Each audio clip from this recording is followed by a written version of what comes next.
Hello to you my fashion lovers, you're welcome back to my channel Trendy Nails and Hairs.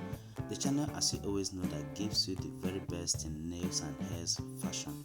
And in this video for today, there is no exception because I have the best collections of unique, trendy and very beautiful red acrylic nail designs for you my gorgeous friends. So in order for you not to miss a single slide, I urge you to watch the video to the end. So if you are seeing this channel for the very first time or you are yet to subscribe to my channel, I urge you to subscribe to my channel, and as you do that, turn on your bell notification so that whenever a new video is dropped in this channel, you will be the first to be notified. Okay, watch to the end and pick your best slide. And as you watch, kindly support this channel by hitting the like button, like the video, and also feel free to share this video to your friends and your loved ones.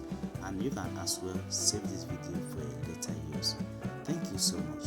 So ladies, at the end of the video, you can go down to the comment section and tell me what you think or what you feel about my channel or my video in general.